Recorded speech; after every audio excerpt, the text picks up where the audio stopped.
So now that we're getting into the cold season, I wanted to go through and talk about some of the almost perfect fragrances. I have never given a 10 to a fragrance on my channel, but I have given out quite a few 9.5, 9.8s on my channel. I'm not going to tell you like what these ones are ranked because I think that's stupid, but yeah, these are the almost perfect fall fragrances and 6 of them that every man should at least try at once. So that's what we're talking about today. Without further ado, let's get it.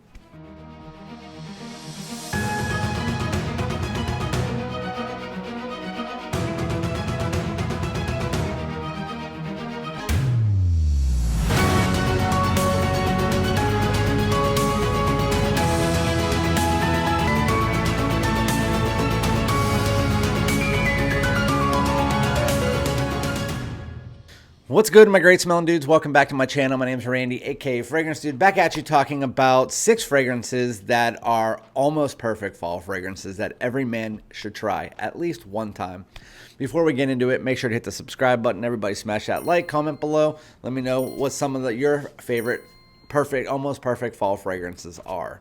I know I just got 3 Zaharoffs in and the one Ibere, which is great for the fall season. That one might fall in this category eventually, but I haven't worn it enough to get it in this list. But with that said, all of these are 9 pluses. I'm going to start with this one.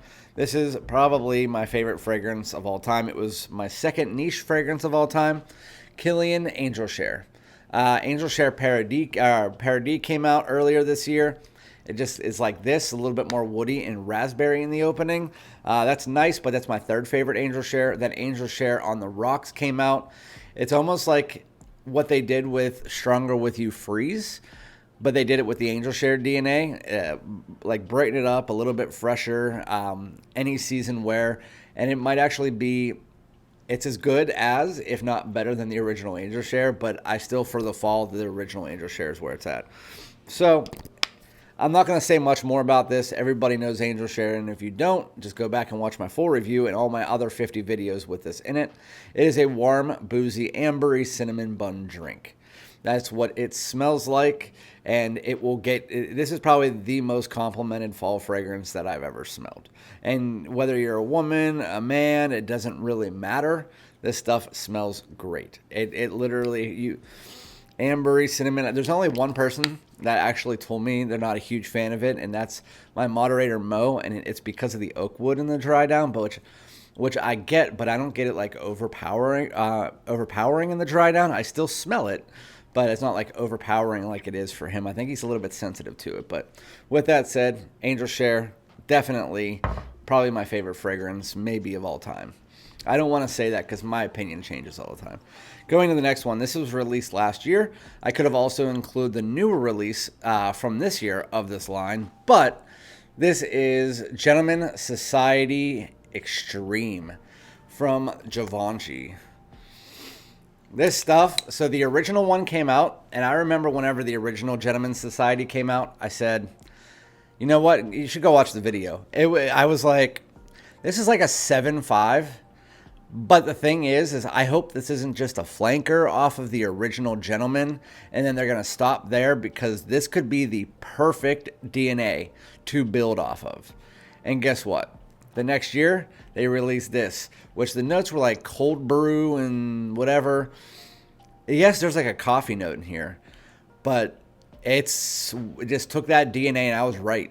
It smoothened it out, and then it added that coffee in there. It added like a bit of like a vanillic tone, a little bit of spice. This stuff is smooth. It smells great. It's sweet, but not overly so. It still has this masculine take to it, where you can wear it at night, but you can also wear it dressed down. It doesn't really matter. This stuff is phenomenal. And I don't care. I mean, the opening, the dry down, the mid, this is like as close to a 10 out of 10 as Givenchy's ever got, in my opinion. I love this stuff. And then, again, they built off that DNA again with Ombre this year, which is kind of like you took that DNA and then mixed together Grand Soir and Tobacco Vanille and put it on top of it.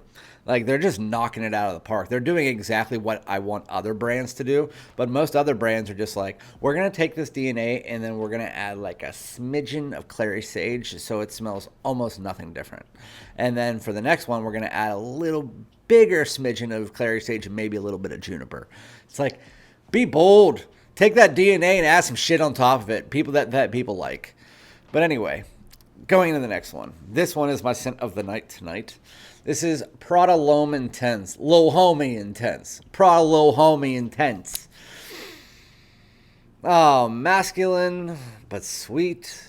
Iris. Ambery, warm, a little bit like powdery, but also a little bit creamy. This is a night out, stellar, like grown-up man that is just fantastic. But you could also be a teenager and wear this. Like, this stuff, as far as the iris fragrances go, like designer iris, like Dior Homme Parfum, Dior Homme Intense, the Gentleman line, like this one to me is by far the best. I got this for $40 on Nordstrom Rack like 3 years ago. So happy I did. I have the whole line, but I could tell you this one's the best. Again, a little bit sweet, ambery, warm, but then it still has that kind of night out. It has a little bit of freshness and almost a little bit of zing in the opening. Then that iris comes through, but it's not overwhelmingly makeup-y or powdery like you get from the Dior Homme Parfum, which I know a lot of people like. But yes, this stuff is great. Prada L'Homme Intense, if you have not tried it out, I 100% recommend it. They keep saying they're discontinuing it. Oh, we're bringing it back. Oh, we're going to put it on like only private sales. We're going to have it only as limited stock. It's not in stock anymore. It's discontinued. Oh, wait, it's back. So if you see it online, just buy it. Going into the next one. Probably my most worn outside of Angel Share during the fall. Some people would call this a wintertime scent. I wear this more in the fall, but I also wear it a lot in winter. Parfums de Marly Herod. This was my third or fourth niche fragrance that I got when I got my channel. And man, am I glad I did. This is probably my favorite tobacco scent as far as like wearability factor, because it's that beautiful cinnamon, honey, and then it's a moist tobacco. It's more of like a wetter tobacco. It is like a pipe tobacco, but it's more of like a wetter version of that. Almost like, I can't explain it. It's more just like a wet, moist tobacco. Mixed together with that cinnamon, the honey, the little bit of this kind of ambery, woody tones underneath it. This stuff is just phenomenal. It's just that sweetness. The way that it's like subdued, it is not overly cloying, but it still provides the sweetness while still having that masculinity of the tobacco in spice. It's everything nice. Parfums de Marly Herod. Go out and grab it. A lot of people said the performance is bad with the new batches. I don't know. I've had this for like 4 years, so I get about 6 to 7 hours out of it. As long as I get like 2 or 3 hours out of a fragrance, I'm fine. I'm not picky, so. But I get about 6 hours out of mine. I can't speak on the new batches because I haven't smelled them. Going into this one, this was released this year. You guys probably already know what I'm going to say. Day 3, Trace Odos, the #1 release of 2025, in my opinion. I just tried out Midnight Raspberry too. I was hoping that would be my top 5, but it leans feminine on my skin. This is basically, in my opinion, if you took Zaharoff Aurum, that really dense honey, and you put it on top of a pineapple ring with dusted cinnamon on top with a little bit of like plantain underneath it, which I didn't know what plantain smelled like until I went to Fresh Thyme and smelled one. Very interesting. I thought it was going to be like a banana, but it doesn't really smell like that.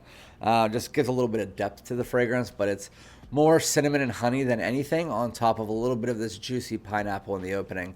It's decadent, and delicious and gourmand out the wazoo.